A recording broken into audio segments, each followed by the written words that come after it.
Bom dia, boa tarde ou boa noite. A gente vai continuar aí com a parte de pré-história, né? A evolução dos seres humanos, né? Então, os seres humanos, eles foram se desenvolvendo, né? As características dos nossos antepassados foram sendo passadas para frente. Nós fomos aprendendo determinadas coisas e todas essas mudanças, sejam elas biológicas, adaptativas, e até questão mentais e culturais que a gente produziu na sequência vão formar aquilo que a gente tem como base hoje, certo?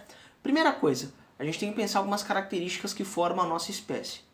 Nós somos bípedes, ou seja, a gente caminha sobre as duas pernas e nós fabricamos os nossos instrumentos, os nossos objetos, é a segunda coisa. Terceira coisa, a gente tem um raciocínio complexo e mais aprofundado, né? A gente consegue tecer uma linguagem complexa, a gente conseguiu elaborar uma série de elementos para dar significado e sentido ao mundo que nos rodeia. Isso está relacionado à questão do pensamento, né? Então a gente começa hoje a falar um pouquinho de alguns indivíduos, certo? Voltando lá no Darwin, o que se dizia e o que está dito é que nós somos primatas, nós somos seres pertencentes ao grupo dos primatas. Da mesma forma que os macacos. E seguindo a lógica do Darwin, no princípio haviam os seres mais primitivos. Esses seres primitivos foram se adaptando e à medida que eles foram se adaptando, surgiu um processo de especiação, ou seja, se formaram as espécies diferentes. E por mais que todos sejam primatas, ou por exemplo, todos sejam aves, cada um tem as suas características próprias. Ele dizia que os macacos e os seres humanos têm um antepassado comum, certo? Só que tem que se pensar esse processo em milhões de anos, né? Então eu queria começar falando um pouquinho com vocês do da primeira espécie de primata que estava muito próximo daquela bifurcação que eu falei para vocês, né? Estava muito próximo daquela separação entre as espécies, das várias espécies de primatas. E o primeiro deles vai ser o Australopithecus. O Australopithecus vai ter alguns grupos, tá? E o Australopithecus mais conhecido foi um fóssil que foi encontrado em 1974, né? E esse fóssil foi batizado de Lucy. Ela recebeu esse nome por conta da música dos Beatles. Estava tocando no dia da descoberta desse fóssil, que era uma música Lucy and the Skies with Diamonds. O Australopithecus, então, ele era muito próximo às características do que a gente imagina como sendo desse primata original. Ele era menor, ele caminhava ele não era um bípede completo, ele utilizava também as duas mãos para a locomoção. A sua caixa craniana, que essa parte é importante para a gente entender a questão do pensamento, eles tinham entre 350, que é a espécie mais antiga, centímetros cúbicos, e 600 centímetros cúbicos, uma outra espécie, uma outra variação que surgiu alguns anos mais tarde, tá? Eles já utilizavam ferramentas, mas não eram ferramentas fabricadas por eles, certo? No caso deles, eles utilizavam galhos, pedras, coisas mais naturais, eles não fabricavam nenhum instrumento, certo? E eles habitaram o continente africano entre 3 milhões e meio e 3 milhões de anos atrás. Na sequência a gente passa aí pro Homo habilis. Homo habilis já tem uma mudança aí no nome, já entra... já dá um sentido muito mais fácil pra gente lembrar desse nome. Homo habilis, do latim o homem habilidoso. Então o Homo habilis ele vai ser o camarada que ele vai conseguir fabricar os seus próprios instrumentos com as mãos, certo? Então ele vai receber esse nome por conta disso.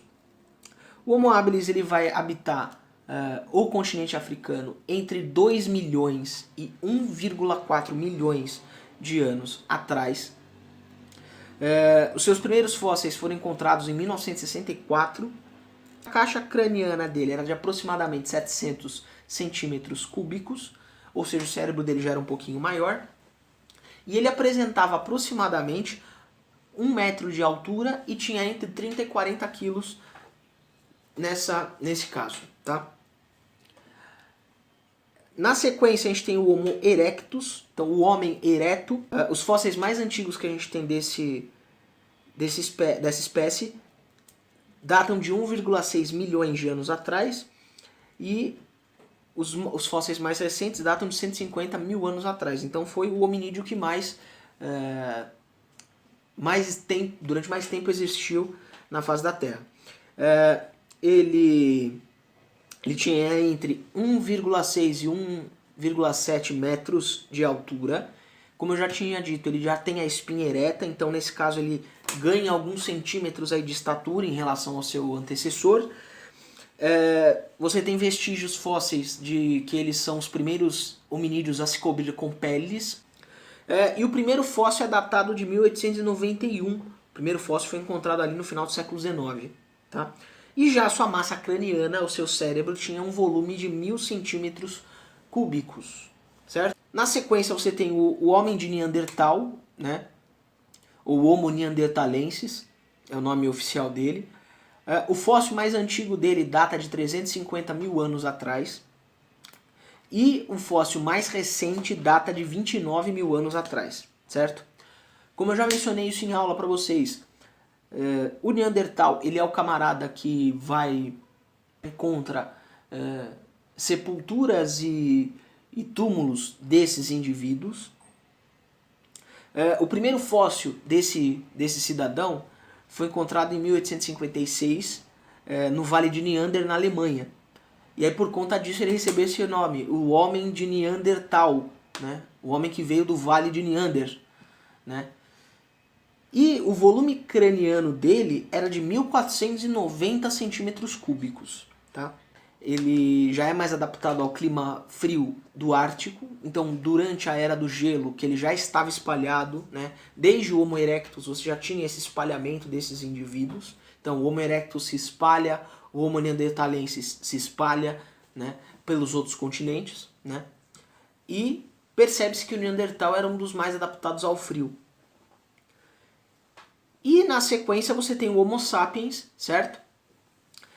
O Homo sapiens, ele tinha o fóssil mais antigo que a gente tem é datado aí de 50 mil anos, mais ou menos. E os fósseis mais recentes, né, de locais recentes, você tem aí de 10 mil a.C., certo? Os fósseis são encontrados por todo o globo, então cada vez que você encontra fósseis, você renova essa análise sobre o surgimento da humanidade, sobre o surgimento dos seres humanos. E a nossa espécie apresenta entre 1,5 m e 1,80 m de altura, mais ou menos. E você tem uma faixa de peso aí entre 64 e 83 quilos na média, né? Eles se adaptaram a vários ambientes. E diferente de outros indivíduos, o que vai tornar o ser humano diferente? A gente vai começar a organizar uma fala mais articulada, então a gente vai ter uma oralidade mais fácil, né? A gente consegue desenvolver a fala.